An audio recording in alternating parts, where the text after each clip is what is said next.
سورہ فاتحہ تو پڑھتا ہوں، آج تک کسی کو سنا کے صحیح نہیں کی ہے۔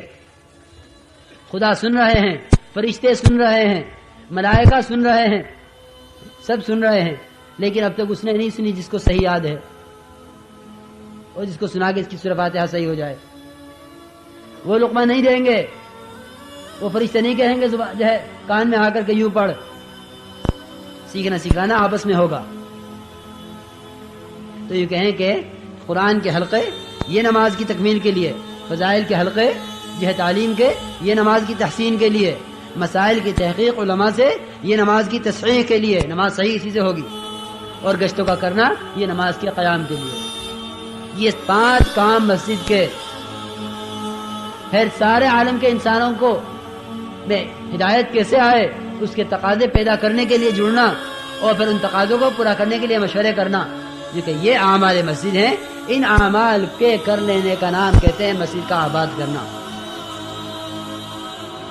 ان اعمال کے کرنے کو کہتے ہیں مسجد کا آباد کرنا، اس کو کہتے ہیں تعمیر مسجد۔ پھر کیونکہ جب یہ تعمیر مسجد ہوگی، اور تعمیر تو آباد کرنے کو کہتے ہیں، بنانے کو نہیں کہتے۔ یہ عام طور پہ غلط فہمی ہے کہ جی کیا ہو رہا ہے، ہمارے یہاں پیسے چاہیے، مسجد تعمیر ہو رہی۔ کیوں بھائی مسجد کی تعمیر کے لیے پیسے لگتے ہیں؟ ارے بتائیے بھائی جلدی سے، ارے ہاں یا نہ کچھ تو کرو۔ تعمیر مسجد میں پیسے نہیں لگتے، کیونکہ تعلیم کے حلقے میں پیسے نہیں لگتے، گشت میں پیسے نہیں لگتے، کسی کو کلمہ سکھانے میں پیسے نہیں لگتے، کسی کی نماز صحیح کرانے میں پیسے نہیں لگتے، بیٹھ کے مشورہ کرنے میں پیسے نہیں لگتے، سارے عالم کے انسانوں کی ہدایت کی فکر کرنے میں پیسے نہیں لگتے۔ اعمال میں پیسے لگتے ہیں کیوں بھائی؟ ان میں پیسے نہیں لگتے، کیونکہ جب ان میں پیسے نہیں لگتے تو پھر تعمیر مسجد کہتے کس کو ہیں؟ بنا مسجد اور ہے، تعمیر مسجد اور ہے۔ کیونکہ مسجد کو اینٹوں سے پتھروں سے بنانا، وہاں ضرورت کی جو ہے ضرورت پوری کر لینا، جو ہے مادیات کے اعتبار سے، کہ ہاں بھائی دھوپ نہ ہو، جو ہے بارش نہ ہو، کیونکہ اس اعتبار سے تعمیر مسجد، اس اعتبار سے تعمیر نہیں کہا جاتا، اس کو تو بنائے مسجد کہا جاتا ہے۔ تعمیر مسجد تو ایک انسان سے ہوگی، چاہے وہ ننگا اور بھوکا کیوں نہ ہو۔ اس لیے ننگے آدمی کو بھی نماز پڑھنے کا طریقہ بتلا دیا۔ اگر تعمیر مسجد مال سے ہوتی تو ننگے آدمی پر نماز فرض نہ ہوتی، کہ نماز وہ پڑھے جس کے پاس مال ہو، گشت وہ کرے جس کے پاس مال ہو، تعلیم کا حلقہ وہ بیٹھے جس کے پاس بیٹھنے کا انتظام ہو۔ کہ نہیں، تعلیم کا حلقہ جسم سے متعلق، نماز جسم سے متعلق، گشت جسم سے متعلق، فضائل کی تعلیم کا حلقہ جسم سے متعلق، سیکھنے سکھانے کا عمل جسم سے متعلق، اعمال اور اخلاق کا تعلق جسم سے ہے، کیونکہ ان سارے اعمال کے لیے جسم استعمال ہوگا، مال استعمال نہیں ہوگا۔ اس لیے تعمیر مسجد مال استعمال کرنے کو نہیں کہتے، تعمیر مسجد جسم کے استعمال کو کہتے ہیں۔ کیونکہ اب ہم اپنے مقام پر جو محنت کریں گے وہ ہماری محنت صرف مسجد میں ان اعمال کے کر لینے کی نہیں ہوگی، بلکہ ہماری محنت اپنے پورے محلے میں اور محلے کے سے لے کر ضلع میں اور صوبے میں اور ملک میں اور سارے عالم میں ایمان اور ہدایت کو لانے کی ہوگی، اور تمام اعمال کو زندہ کرنے کی ہوگی، اور پورے دین کو قائم کرنے کی ہوگی۔ یہ ایک محنت کا نام ہے دعوت تبلیغ، اس کے پیچھے ایک مقصد ہے، ورنہ 5 منٹ کا گشت ہو جائے گا، 5 منٹ کی تعلیم ہو جائے گی۔ تعلیم بطور تعلیم نہیں ہو رہی ہے، بلکہ تعلیم عمل کی فضا باقی رکھنے کے لیے ہو رہی ہے۔ اب یوں کہیں کہ ظہر کی نماز پڑھی اس نے، ظہر کی نماز میں صبح کی تعلیم کا عمل یاد ہے یا نہیں ہے؟ صبح کی تعلیم میں حدیث سنی کہ مومن بندہ اگر یوں وضو کرتا ہے، یوں نماز پڑھتا ہے، اس کے گناہ یوں جھڑتے ہیں جیسے درخت کے پتے جھڑتے ہیں، اس کے گناہ اس طرح جھڑتے ہیں جیسے درخت کے پتے۔ تو یوں کہیں کہ اگر اس طرح یہ حدیث جو صبح کی تعلیم میں سنی ہے، اگر یہ ظہر کی نماز میں یاد آ گئی، اگر یہ ظہر کی نماز میں یاد آ گئی ہے، تب تو اس ظہر کی نماز کا تعلق صبح کی تعلیم سے ہے، اور اگر ظہر کی نماز کا تعلق صبح کی تعلیم سے ہے تو صبح کی تعلیم سے تعلیم سننے والے کو فائدہ ہوا ہے، ورنہ اس کو صبح کی تعلیم سے کوئی فائدہ نہیں ہوا۔ بات سمجھ میں آ رہی میرے دوستوں؟ نہیں کیوں بھائی؟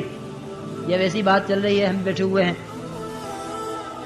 دیکھو عرض کر رہا ہوں دھیان سے سنو کہ تعلیم کا حلقہ اس کی نماز کو بنانے کے لیے قرآن کے حلقوں میں صرف برکت کے لیے نہیں بیٹھے ہوئے ہیں، برکت تو کہیں گئی نہیں ہے، برکت تو آئے گی کیونکہ فرشتے ان کے حلقے کو گھیرے ہوئے ہیں، آسمان تک ڈھیر لگا ہوا ہے فرشتوں کا، ایک کے اوپر ایک، ایک کے اوپر ایک اس حلقے کو گھیرے ہوئے ہیں اپنے پروں سے، یہ تو کہیں نہیں گئے۔ لیکن اس کا موضوع، اس کا مقصد کیا ہے؟ یہ تعلیم کیوں ہو رہی ہے؟ یہ قرآن کے حلقے کیوں ہو رہے ہیں؟ یہ گشت کیوں ہو رہے ہیں؟ کیونکہ اس کا مقصد کیا ہے کہ ہمارے محلے میں 8 گھنٹے ایک ایک آدمی پر محنت کرنے کے عنوان سے پورے محلے میں وہ فضا قائم رہے جو فضا جناب رسول اللہ صلی اللہ علیہ وسلم کی طائف میں اور عکاظ المجنہ کے بازاروں میں اور نمائش گاہوں میں اور مکے میں اور مدینے میں فضا قائم تھی، ہم اس فضا کو اپنے یہاں قائم کرنا چاہتے ہیں، اس مقصد کے لیے گشت ہے۔ تو اب یہ کہیں کہ اب اعمال مسجد کا پتہ چلے گا کہ یہ سارے اعمال مسجد ہیں کرنے کے۔ تو میرے دوستوں بزرگوں، جب تک ہم اس کام میں قربانیوں پر نہیں آئیں گے اس وقت تک اعمال مسجد کی تکمیل نہیں ہوگی، اعمال مسجد مکمل نہیں ہوگی۔ میں اپنی بیوی کا شوہر بعد میں، میں اپنے بچوں کا باپ بعد میں، میں اپنی دکان کا تاجر بعد میں، میں اپنے دفتر کا ملازم بعد میں، میں اپنی زمین کا زمیندار بعد میں سب کچھ بعد میں ہوں۔ سب سے پہلے مجھ پر جناب رسول اللہ صلی اللہ علیہ وسلم کی طرف سے جو ذمہ داری آئی ہے، جو ذمہ داری مجھ پر پڑی ہے، آپ مجھ پر جو ذمہ داری ڈال کر تشریف لے گئے ہیں، وہ میری ذمہ داری ہے کہ ایک ایک آدمی کو میں وہاں لے آؤں جہاں جناب رسول اللہ صلی اللہ علیہ وسلم اس کو بنا کر چھوڑ کر تشریف لے گئے۔ یہ ہر ایک کی ذمہ داری ہے۔ کیونکہ کیسی ذمہ داری؟ اللہ اکبر۔ اب مسجد وار جماعت کسے کہتے ہیں؟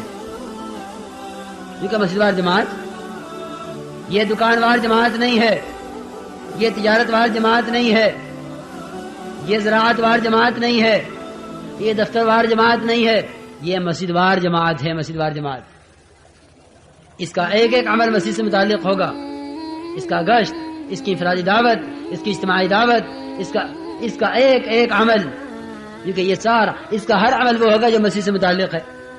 اب بتاؤ، اگر مسجد وار جماعت کا ساتھی 15 گھنٹے دکان پر محنت کر رہا ہے تو یہ دکان کا عمل مسجد کا عمل بنے گا کہ جی ہم تو کپڑا مسجد کی وجہ سے بیچ رہے ہیں اور ہم تو یہ سامان مسجد کے لیے بیچ رہے ہیں؟ کہ بھائی میرے دوستوں بات سمجھ میں آ رہی؟ اب بتاؤ، جو آدمی دکان میں بیٹھ کر مسجد کا نہیں ہے